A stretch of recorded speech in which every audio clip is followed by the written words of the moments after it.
Amakipe rero dufite muri kimwe cya kabiri kirangiza na amakipe ane tuganyemo ekipe ya AS Kigali, Rayon Sport, Police Football Club ndetse na Kiyovu Sports Club. Reka rero tudatinze nakire Eric Nshimimana umutoza watoje ikipe y'igihugu Amavubi Stars ndetse na Karim Kamanzi nawe wakiniye ikipe y'igihugu Amavubi kugira ngo badufashe muri tombola y'uyu munsi. Tombola rero uburyo tuza kuyikoramo ekipe aba coach Eric ndetse na Karim baraza kudufasha kugira ngo tumenye ikipe ya mbere iri buze kuba iri ku mukino wa mbere muri kimwe cya kabiri kirangiza. No kuvuga ngo iyo ekipe izaba iri mu rugo muri kimwe cya kabiri kirangiza ku mukino wa mbere. Tudatinze rero reka coach Eric adufashe tumenye ikipe ya mbere izaba iri mu rugo muri kimwe cya kabiri kirangiza.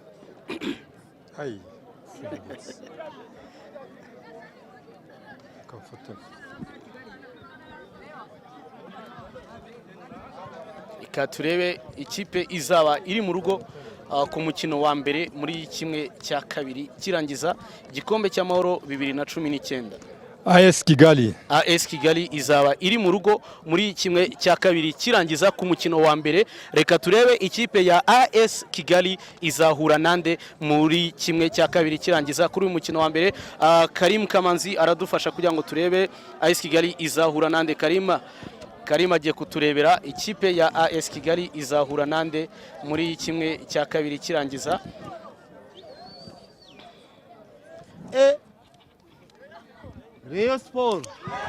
Rayon Sport FC ikipe ya AS Kigali ikabitomboye ikipe ya Rayon Sport niyo bazaba bahura muri kimwe cya kabiri kirangiza.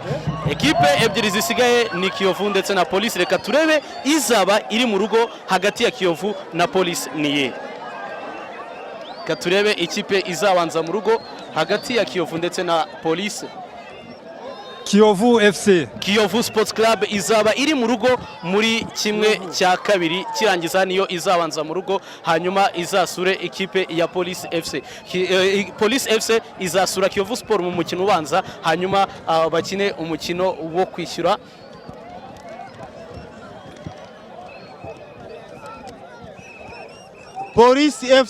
Police FC rero nkuko Karimu abitweretse niko iyo izaba ihura n'ikipe ya Kiyovu Sports Club muri kimwe cya kabiri kirangiza. Uko bimeze rero ku munsi wo kuwa gatatu ikipe ya AS Kigali izakira Rayon Sport mu gihe kuwa kane Kiyovu Sports Club izaba yakira Police Football Club hanyuma kuwa gatandatu Rayon Sport yakire AS Kigali mu mukino wo kwishyura mu gihe ku cyumweru ikipe ya Police Football Club izaba yakira Kiyovu Sports Club. Reka tubashimiye cyane rero mwese ababanye natwe muri uyu mukino w'uyu munsi ndetse na tombola ya kimwe cya kabiri kirangiza. Tubashimiye kandi kuba mwarakomeje kubana natwe kuva twatangira tombola kuva twatangira igikombe cy'amahoro cya 2019. Ahasigaye tuzongere guhura ku munsi wo kuwa gatatu tuwagezaho umukino wa mbere wa kimwe cya kabiri kirangiza uzahuza ekipe ya AS Kigali ndetse na ekipe ya Rayon Sport. Mwakoze cyane mugira umugoroba mwiza.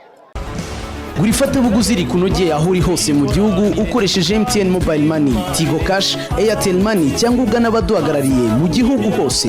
Azam TV, imyidagaduro kuri bose.